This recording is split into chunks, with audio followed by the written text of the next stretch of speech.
Well, last night by this time, Parliament was debating a very controversial bill, a bill that would eventually place 1 cedi on every litre of fuel that you buy. Today, it is official. The key question we'll try and answer tonight is, has the president assented to that bill just yet?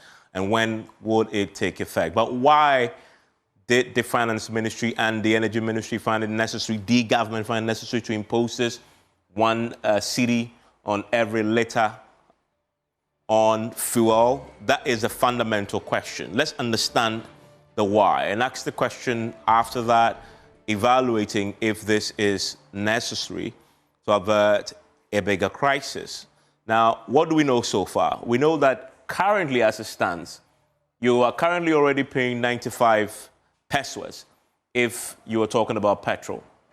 Your diesel, I'm talking about this same tax that has now been amended, the energy sector levy amendment that had now come in. Before it came in, this is what you were paying. On diesel, you had 93 pesos on that already, and then you have 73 pesos when it comes to LPG.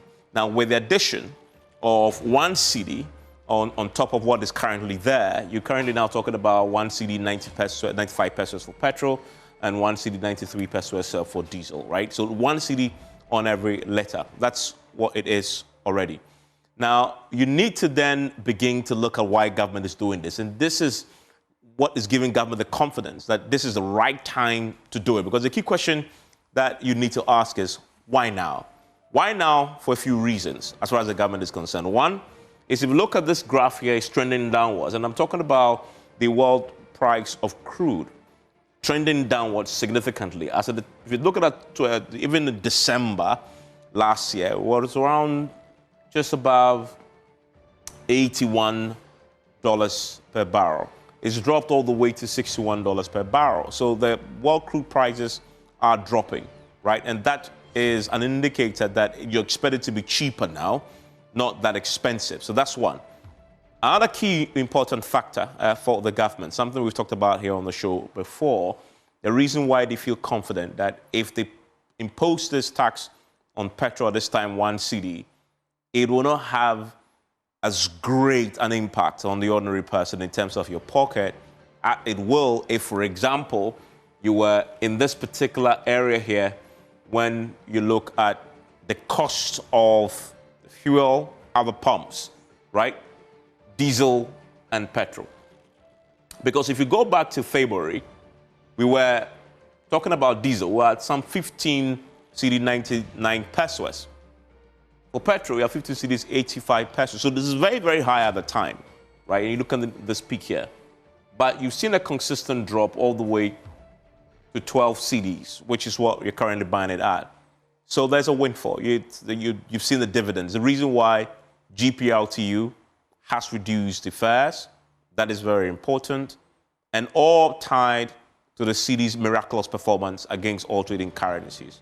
So there's something happening in the economy generally that is bringing positive dividends really generally across the board, and hitting your pocket in a way that is alleviating the living standards challenges that we had a few months prior. The government feels you can put a 1 cedi on this, and that shouldn't be a problem. And then you look at what were the options, considering the burden that the energy sector, the power sector was really maneuvering when it comes to its impact on the economy and generally the fiscal space and how tight it was. Government needed to do something, clearly. I mean, we've been talking about energy sector debt and burden for a long time. The first option was increase utility tariffs to find extra money to buy the liquid fuels that we need to power thermal plants. That, the finance minister said yesterday, if they went that route, they would have imposed more than 50% increase. You see the 50% increase in tariffs. That would have been devastating. The second option is to impose this 1 cedi levy on every litre of fuel. The third option, obviously, is for the finance ministry to bear the entire burden. This somehow we have to fall on borrowing, but also taxes will go into it. You have to keep the lights on somehow. So they've decided to go for option 2, which is what we have, right? Which is the lesser evil. It is necessary. Nobody likes to pay tax, so they decided to go for that. Now, what really is the purpose of the amendment? And another thing that we need to understand as you begin to appreciate why this is necessary. It wants to support the energy sector shortfalls. And this has been a huge problem over the time. We're paying, but we're not paying everything. So there's significantly challenge of shortfall that we need to find money to clear, that this one cedi will go to support to clear. Also reduce the legacy debt, huge ballooning debt. I'll talk to you about how much you're talking about. You need to reduce it because you're facing the potential of a collapse of the entire power sector. The outgoing U.S. ambassador to Ghana talked about how the ECG was leaking, but it has implications for power supply to your home. And then stabilize power supply. For most people, this is the most important thing to look at because this is where you begin to feel the impact when your lights go off. And government was looking at this to say, if we impose one cedi, then we're going to be dealing with this particular problem here, guaranteeing that there is electricity running to your home because you'll have money to buy the liquid fuels, because it's always been a financial challenge. And raising the funds to pay IPPs, to pay those who supplying with the gas and liquid fuels has become a problem. But look at the shortfalls here. Huge, right? In 2024 alone, 1.64 billion, and this is US dollars. 2025, we're talking about some 2.23 billion. So this is significant. Alone this year, we are anticipating to spend some $1.2 billion just on fuel. Somebody needs to pick up that cost. Who? Government says sharing the burden with one cedi at the time when the cedi is appreciating and etc. is the reason why they have to do this, right? You need to debate whether or not its impact will be felt compared to what it used to be, say, 3 months ago when the price of petrol, for example, was in the 15 cedi mark. Then you have the big number here, which really is the number the government has been looking at. And each time the finance minister, I'm pretty sure, wakes up and sees this number, he needs to pause for thought, right? The shortfall is huge. Between 2023 and 2026, a projection, $8.94 billion. Certainly, this economy can stomach this. They have to find a way of dealing with the problem. And then you look at the ESLA total collection over the period, 36.54. If you do the average, over the last 8 years, we've been raking in just over $4 billion in ESLA.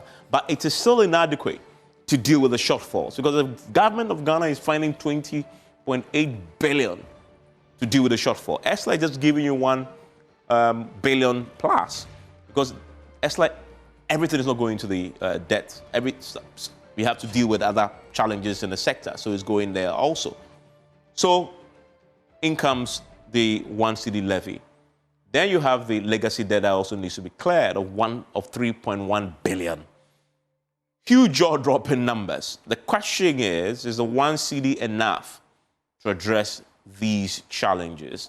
And is the time right at least to impose it now, considering that other factors that will account for economic impact on your pocket are all trending in a positive, including inflation, including appreciation of the cedi, including transport fares.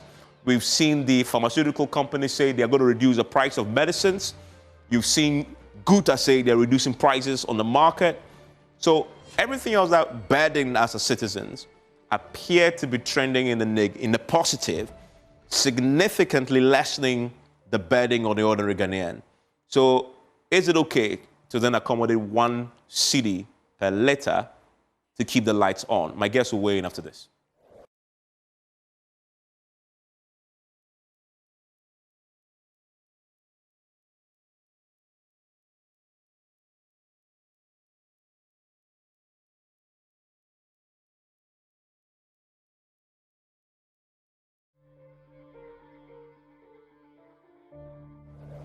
And thanks for staying with us here on PM Express. Is always brought to you by Centrex Tanks. It is strong, it is tough.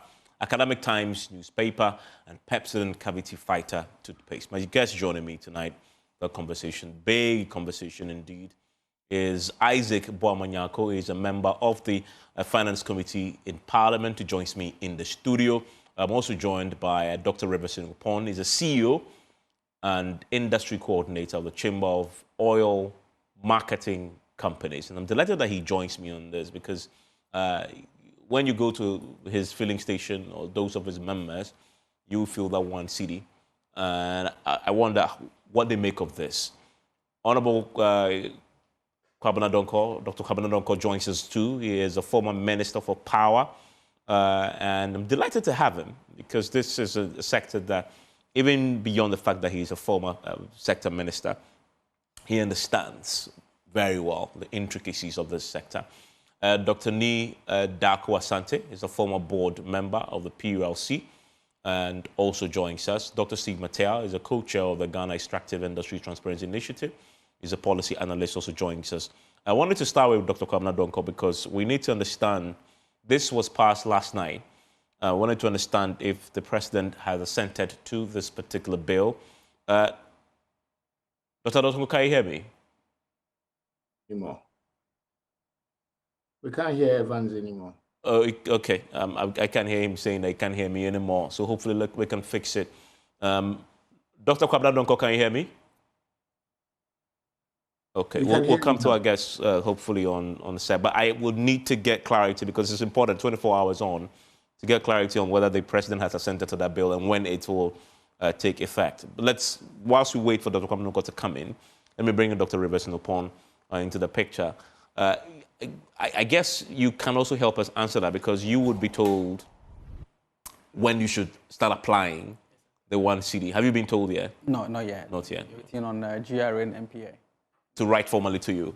Normally, what happens once something like this happens? Yeah, so what will happen is from the passing of the parliament stage, you got to go to implementation, and that will be done by the regulator. Mm-hmm. The collection will be done by GRA. So GRA will write to NPA and NPA to the chamber. Okay, so you would really implement this particular tax handle. Give me your reaction to it. When did you first hear about it? Yeah, I think first heard about it around the same time yesterday, when it was being debated upon at the parliament. And I believe as a chamber, it was a shocking news to us because we had not heard it until yesterday when it went to Parliament. So that made my board had an emergency board meeting this morning. Okay. Proud to even reacting to the incident. We call it the incident because it comes with a certain level of repercussion, which I believe needed stakeholder engagement to work it through. For the whole country and the government to understand where we are and where this could lead to. But as it's being passed by Parliament, it's become a law. I believe it's waiting, like you said, on the president's, I'll say, prerogative to append the signature, and then it goes to the regulators. Okay. So I guess the main question everybody wants to ask, and everybody will address that is do you support this? Knowing its purpose and its object, I've explained it. One, to deal with the shortfalls that we have, and you know the recoveries are, we're not recovering as much. The shortfalls that we have, the debts that we have, and to keep the lights on, we need to find a way of raising capital to do that, to avoid the collapse of the sector. Do you agree with those reasons and the tax itself? Yeah, I mean, you know, if you are an ordinary Ghanaian and you have your lights off in the middle of the night, especially when the weather is hot, it's very painful. I mean, all sort of insults might go to the president or the government when there is doomsday. I mean, I don't think it's a sweet thing to have in the middle of the night. So you look at it from the pros and cons. What is this addressing, and what other options could have been on the table to avoid what we might face in the nearest future. The Energy Sector Recovery Program, ESRP, was enacted to solve this particular problem. Secondly, the ESLA was put on petroleum prices. And let me also be honest with you that the downstream sector has supported the electricity business for quite a long time when ESLA was enacted. And last year alone, according to our just tabletop, I would say, calculation, ESLA raised not less than 9 billion Ghana cedis. And you're going to ask yourself, where'd that money go?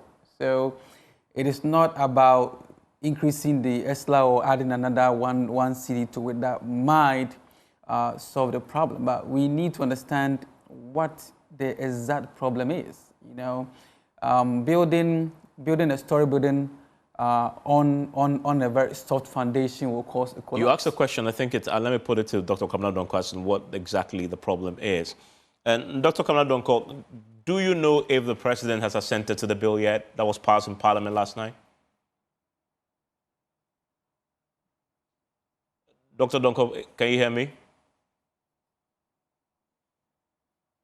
Okay. Let me bring in Dr. Nina Kosante. I can hear you. Okay, great, fantastic. Yeah. I was asking if you can update us if the president has signed on to that dotted line yet to make this bill a law. I wouldn't know. I am essentially a private citizen like you. And so I will only get to know when the media reports that the president has assented to the bill. The question was asked just before I brought you in, that what really is the problem? What problem is it solving? Well, first of all, let me say this is not a new levy. Let's get it right. This is an existing levy. They are just adding to the quantum. So the 1 CD is just adding to the quantum. So the government has not introduced a new levy. Having said that, it is trying to address the major liquidity challenge of the power sector in particular. The power sector has faced liquidity challenges for a number of years, primarily because we are under recovering costs. And for any business, if you under recover costs, you pile out debt. So this is the situation of the power sector. It's piled out debt over the years, and it has not changed. As we speak, we are still under recovering. And for me, as I've stated elsewhere, there is the need for a two-pronged approach. Increasing revenue dedicated to the legacy debt is just one leg. The other leg will have to be to drive down costs in the power sector, to raise efficiency in the power sector, and make sure that at the minimum we break even in terms of cost. Okay? If we don't do that, we'll run into the situation where even though we would have ring-fenced the $3.1 billion as at March debt we have, we'll be adding to the debt. So my expectation is that this is only one leg of it. The ability to tackle the second leg, there's a lot of waste in the power sector, not just in the power sector, in the energy sector, including downstream. There's a lot of waste. Then there is a lot of mismanagement. We don't set targets. We don't drive efficiency. There is no attempt to reduce cost. And power is no longer a social commodity. It is an economic commodity. And therefore, the fundamental economics must be right. That obviously gives us a scope of what this really then addresses. Just one half of it. The other half, he says, is what we need to focus on next. Dr. C. Matia, what's your verdict on this 1 CD on a litre?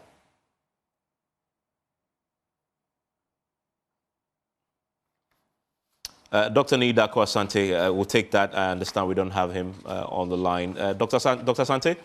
You were at PULC, and I believe this was one of the things that you had to contend with all the time, how to recover, but also how to ensure that ECG is indeed not passing on the inefficiencies to us, right? How do you assess this new levy? Thanks, and good evening to you and all your listeners. I think, as the former minister has said, there are two issues. It's the under-recovery, but once the under-recovery is in the past, there's a debt. So we are faced with the twin problem of continuing under-recovery and a debt that was incurred some months and years back. Now, whatever you do to fix the inefficiency, you will still have that debt. So you've got to do something to deal with the debt that is in the past, which you still owe to the IPPs and the fuel suppliers. And you've also got to take into account how to stop that debt accruing.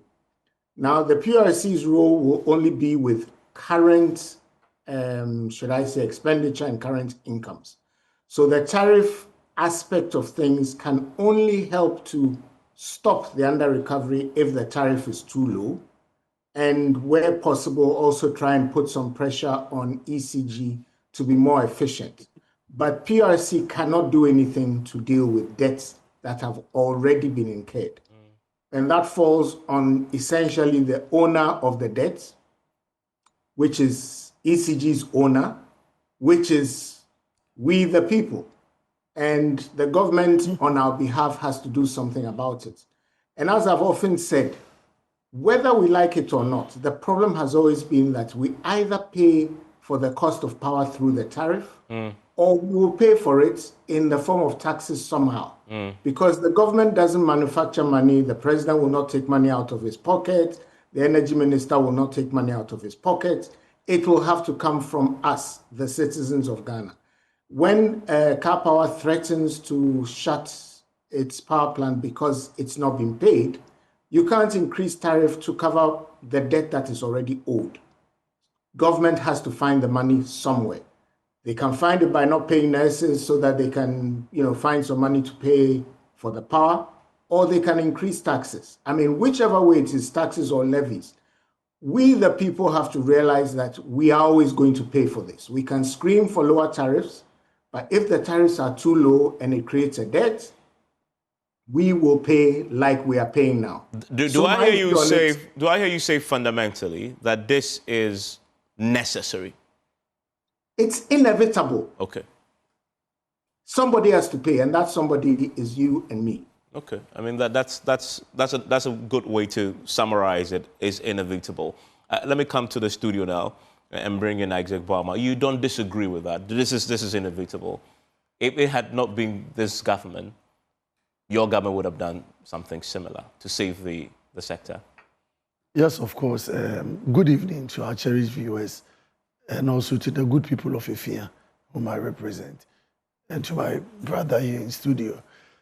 Of course, government has no choice than to pay off the debt, else they said we will not have electricity, and we will not be able to also get the things, essentials that we need to run the economy. But the question is this the only way out? We've talked about inefficiencies in the energy sector, particularly ECG. We've been talking about this over the years. What have we done? Successive governments up till today. And if you want to pass such a debt or liability on the good people of Ghana, what has been the engagement? So you can't wake up one morning, spring a surprise, and then by close of the day, you are imposing as much as 1 cedi per litre, 4 cedis per gallon. But if not that, what is the alternative? No, but the thing is, somebody has to pay, like we are all saying. Yes. But what are the medium if not the people, who must pay? No, the people will pay. But you don't come and spring that surprise on the people. You need to prepare us. We've all been in a country where recently we are enjoying this appreciation of the cedi. And things are yet to stabilize. We were here last week discussing whether this will be sustainable. And then 1 week down the line, in a day, you introduce a levy, and then that very day, you pass it under a certificate of urgency. And it's bringing different dynamics into the into the industry and the sector. This is not what you expect from government. And you raise a very important point. Let me bring in C. Mateo on that point. C. Mateo, I understand you join us now.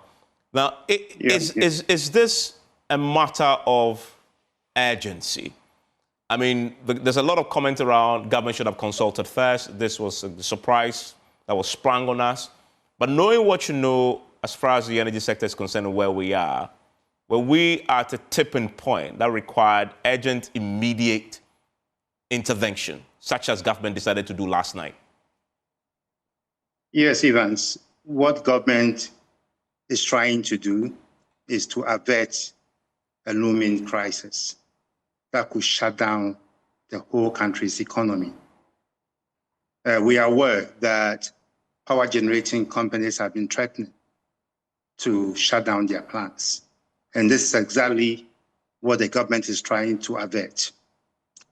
Let me say that this is not the only way out. There are a number of strategies in place to try to resolve the energy sector challenges sustainably. One of them is the introduction of private sector participation in the metering and collection of the revenues. So that is the question that Mr. Nyaku raised about improving efficiency of, exactly, but of the ECG. That is not something you can do immediately. It's a medium to long-term measure. But at the moment that we are being threatened by the power generating companies, what do we do immediately to give us some time, some breather, to be able to address the medium to long-term strategies? And so I know for a fact that there are also initiatives such as renegotiation of some of the power purchasing agreements. I'm aware of one that has actually reduced the tariff by more than 50%. It is yet to be made public, but there are ongoing negotiations with some of the companies to try to bring down the price we pay for a kilowatt of power. And then the immediate one is the introduction of the levy, which is very urgent, because then you need to be able to buy time to be able to implement the medium to long-term measures. And so whatever is generated today through this levy, I'm sure will go to directly to the power generating companies in a way that assures them of plans to liquidate the debt we owe them in a more sustainably way. Dr. Nidako Asante described this as inevitable. What would you describe this as? Necessary, needed? It's a necessary evil. I say so because we know that we are so struggling to get the commercial drivers to bring down their fares. And again, we have been appealing to traders to bring down the prices of their wares. And so for you to introduce 1 cedi per litre, if it had been perhaps 1 cedi per gallon, the effect would have been much less. But 1 cedi per litre is pretty onerous. And I'm pretty sure the oil marketing companies are going to pass on this cost to consumers. And that will reflect in higher transport fares and higher food prices. And it would undermine the kind of breather that we consumers are expecting as a result of the appreciation of the local currency. I mean, thankfully, Dr. Rivers Sinopon, who is the CEO of the Chamber of Oil Marketing Companies, let me put that question to him. He says, you will pass it on. Yeah, I mean, we surely got to pass it on because if you look at the current price build-up today, you understand that taxes and levies alone consume more than 22%, when a typical oil marketing company profit in terms of revenue, will stand at around 5%, not more. So what that tells you is that, a company, an oil marketing company will establish itself, pay salary, build infrastructure, and will struggle to make 50 pesos per litre, when roughly now going to have around 4.7 cedis paid to the government. So this is the pain my members today, are expressing. And let me also say that it is very, that's a very big error from the government side, saying that this extra 1 cedi will not be reflective at the pump level. Let's educate ourselves so that people understand what is awaiting us. Other than that, the ordinary Ghanaian will be blaming oil marketing companies for increasing the pump price. Obviously, today it stands at 11.775 on the average. This 1 cedi will not just be 1 cedi because it will come with operational cost on my members. And that's the raising of that's the initial capital cost in terms of working capital. So what happens is that most of my members will prepay the taxes ahead of time. Now their budget will need to increase to buy the same amount of fuel that they would buy yesterday. Most of them will go to the banks and will come with an interest rate, and this all will be passed on to the ordinary Ghanaian.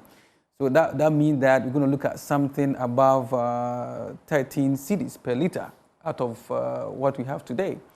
Let me also mention that 2 major components are vexed to the current pump price. It's not only the cedi. The pump prices were already coming down before the cedi became stable. And that was due to geopolitical reasons, which you and I have no control over, and no political person has control over it. If today, as we see the plat price going up from the last window, it starts going up and cedi stabilizes, it means that pump price will already go up. And one of the things that we were expecting to see was probably a cap, that if fuel prices go up to a certain rate at a certain level, this levy, like Dr. Mantilla, probably will move from 1 to, let's say, 50 pesos. Because let me also mention that there is already ESLA, like already mentioned. ESLA is already there. This is not a new thing, but it's just another increase.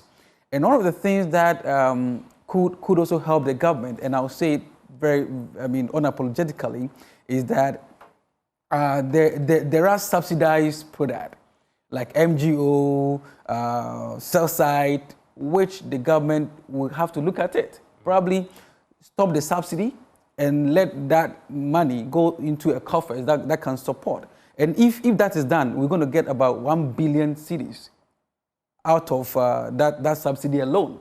And not talk about the additional levy that's being passed on. So the answer is very simple. The ordinary Ghanaian is going to pay for it, like Dr. Nida Akon-Asante mentioned it. And exactly what he said, I believe Dr. Nida Akon-Asante, if you can correct me if I'm wrong, I think 3 years ago or 4 years ago, on this same studio, we discussed this when we were talking about the energy sector recovery program, because him and myself served on that committee, where we gave back to the cash waterfall mechanism, which was working very well until some hiccups came in. So we have mismanaged a solution that could have averted the problem we have today. Because the cost reflective tariff he mentioned means that every electricity that you buy is able to recover everything in terms of generation, in terms of transmission, and in terms of distribution. So built into the tariff? Yes, the PRC tariff. The finance minister, you said on the floor, says the tariff doesn't account for fuel. There is gas as a fuel in it. I mean, liquid fuels, if you like. So go back and add it to the tariff. But then he says if you do that, you're looking at a 50% increase in tariff. And that would be too much for the ordinary Ghanaians to bear. How different is that from this? I mean, 1 cedi per litre. It's the same. It's not the same as 50% jump in tariffs. That's the problem. You see, you're looking at just 1 cedi. Do the economics. Look at the impact of 1 cedi, just like Dr. Mantilla mentioned, on the global scale. You see, again, you are thinking of 1 cedi, but it won't be a 1 cedi impact. It will be more than 1 cedi. You're looking around 1 cedi 20 pesos because of the operational cost that will come with it. And multiply by the... explain that for me. Where's the operational cost coming from?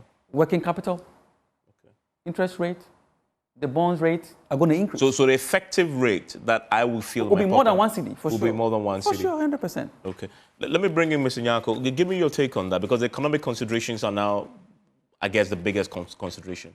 And that is why yesterday at the Finance Committee, when the minister introduced it, we told them that they should exercise a little restraint, do a lot more stakeholder engagement, come up with these realities that we face so that government will be able to appropriately price the amount that they are. But you agreed for it to be considered under the certificate of urgency.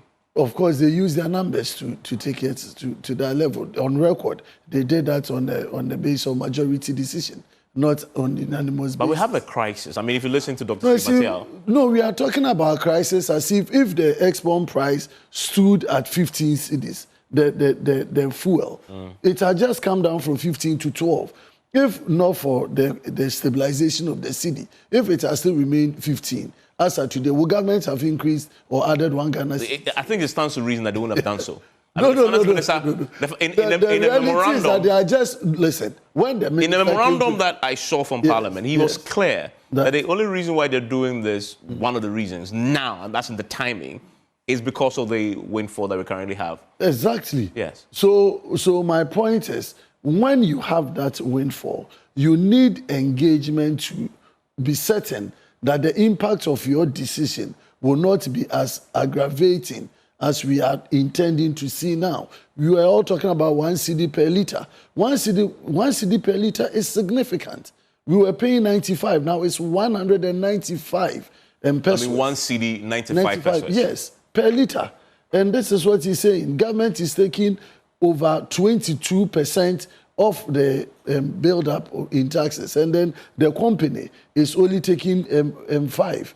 And so if there has been that, and we're saying in raising revenue, you can't put all in this these measures because it's an easy way to do it because we see. But to be fair to the government, though, they are not putting all their eggs in this levies basket. They're doing restructuring the ECG, for example. They've already settled on how to restructure it, which is the concession arrangement where they're going to be having ECG's operations across the region geographically. So they're doing something on a more larger long-term No, I don't think we all scale. disagree with the fact that government needs to intervene. There's no disagreement there. The challenge we are having is the decision to take that step in a twinkle of an eye without looking at the effects and the impact. Government is expecting to raise over 5 billion out of this increase, right? So if you are coming up with different scenarios and mechanisms, you could still pass on that burden with a reduced rate so that you mitigate the challenge that you are trying to face, as well as give a breather, because it's the economic impact that we are looking at. It is the ordinary Ghanaian, the same ordinary Ghanaian that you are subsidizing at the point of electricity. It is the same Ghanaian that is also paying at that end. But the question is that the right way to pay for electricity as a people? Is that the way we want to go?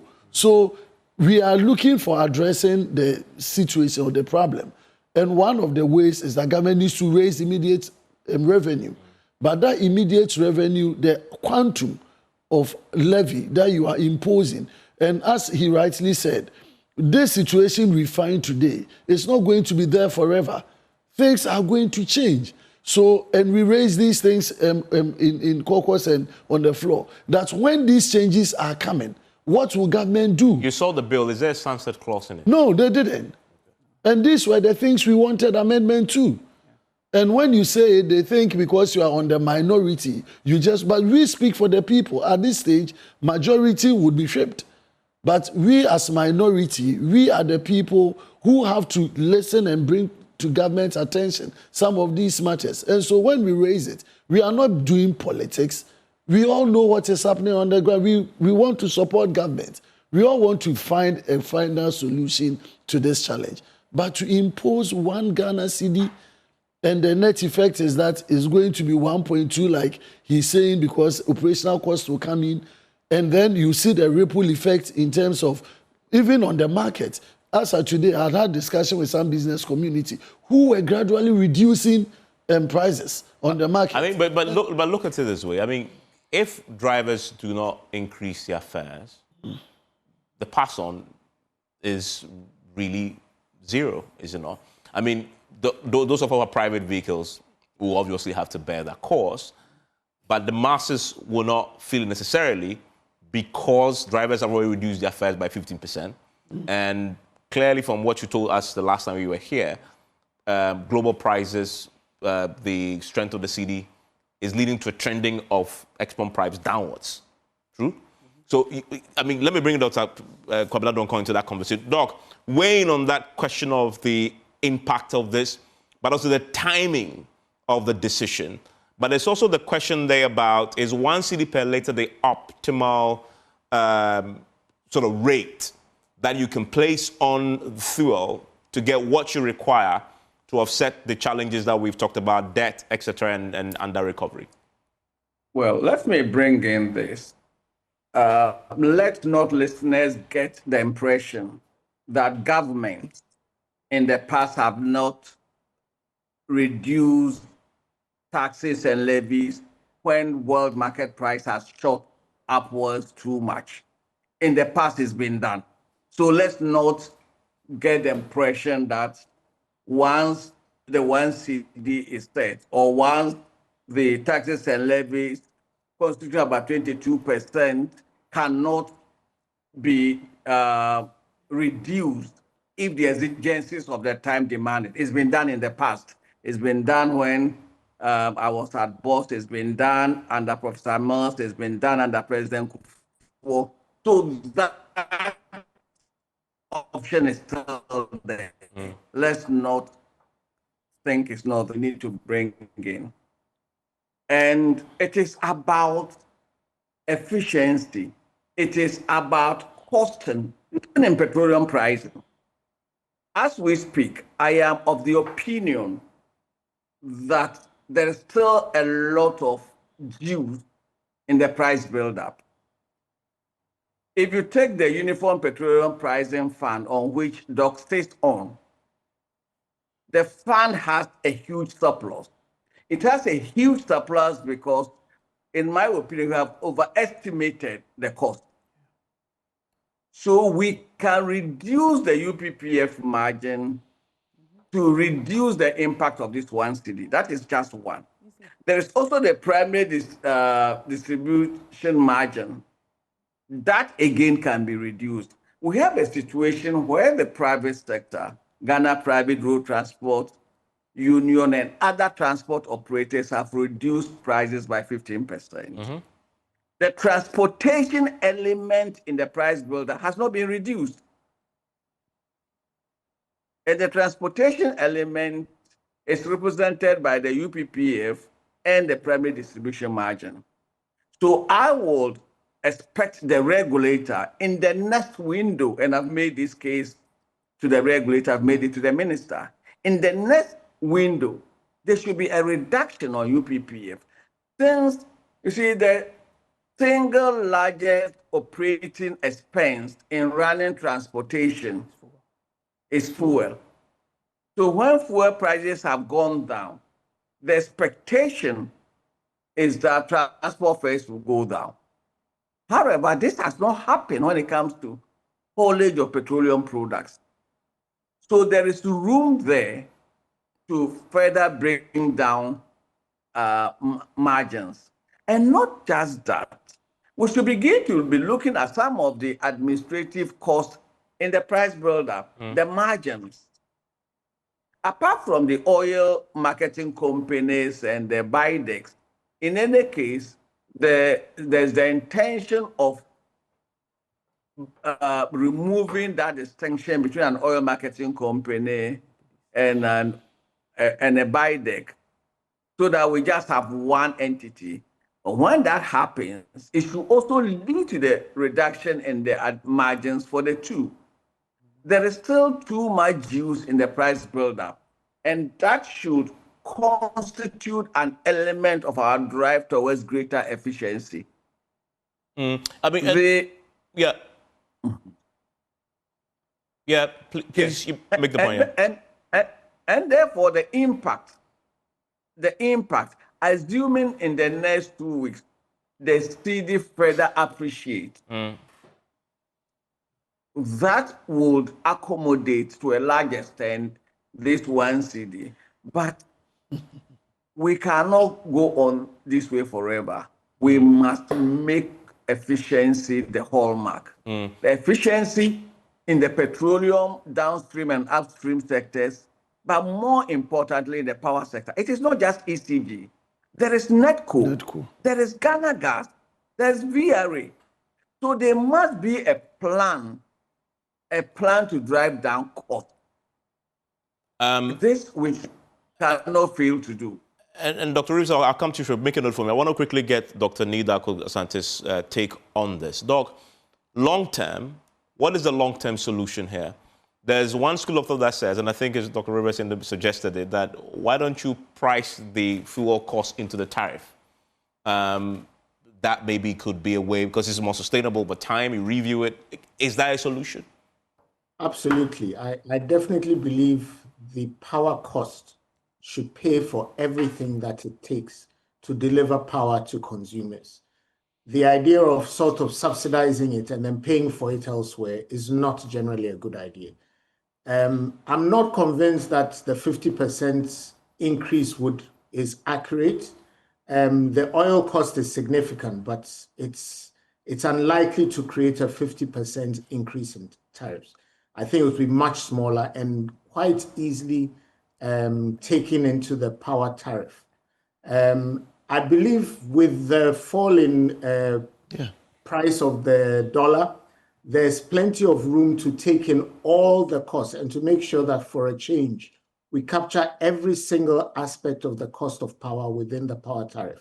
That's the excess capacity, reserve capacity, oil use, and everything else, so that we try to stop the bleeding. It's like we can't allow the power sector to run at a subsidy and then burden the rest of the economy with that surplus. I don't think that works. And yes, ECG has to work hard to reduce the losses, because that's the biggest source of inefficiency.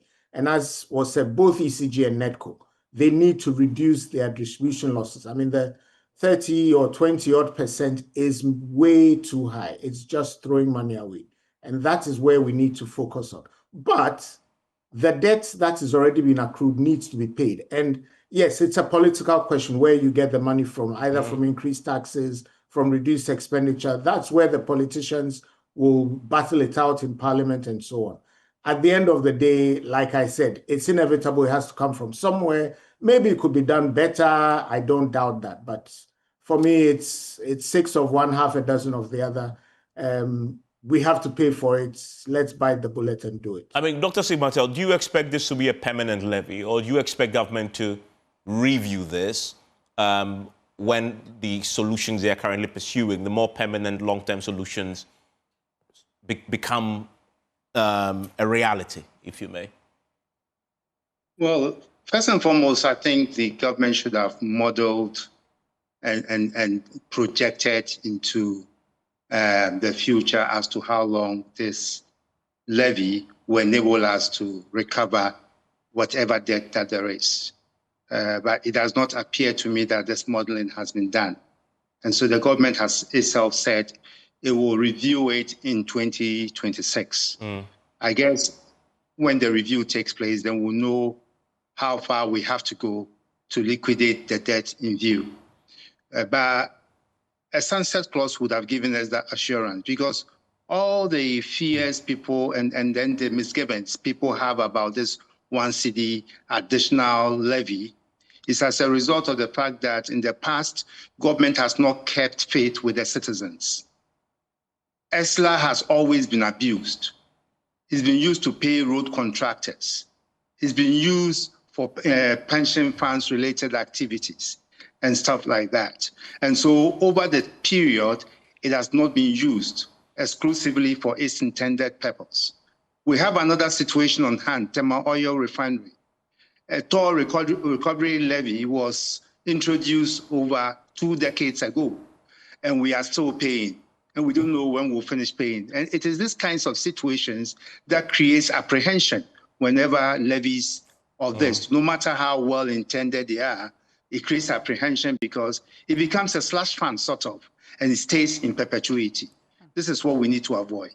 And if you look at all funds that we've established in this country, you hardly find sanctions for violations of the rules around the funds. So, for instance, we have a petroleum fund that people breach with careless abandon, and there are no sanctions for them.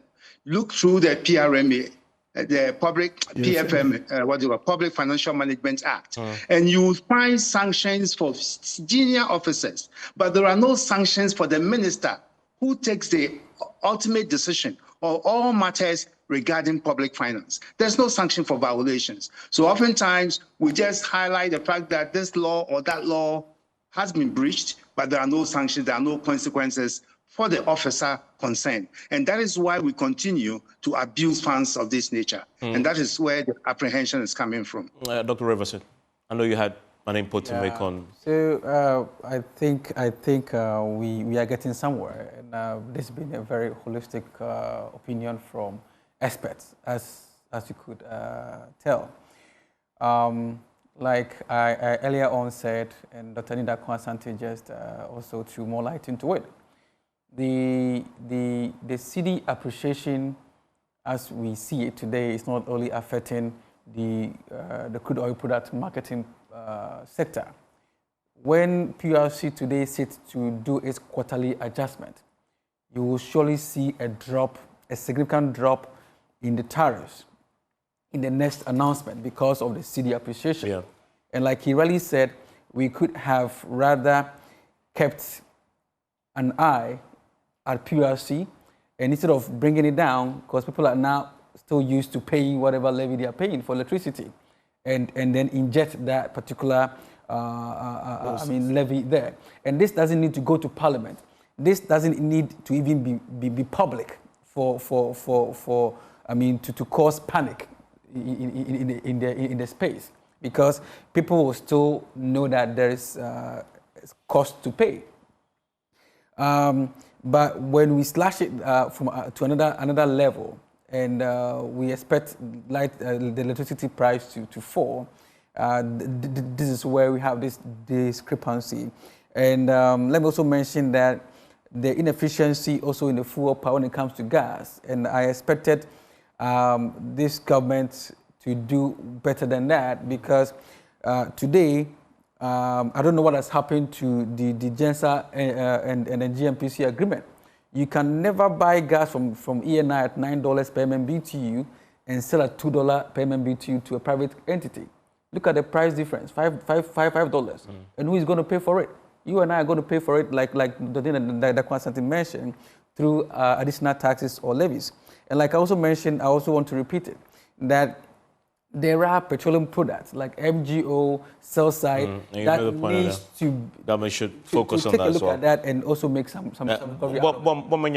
So you are obviously the alternative. You obviously believe that their approach. You don't disagree with the tax necessarily. I think you talked about consultation and the timing, but the timing is the right timing, is it not? This is the best time to impose a tax.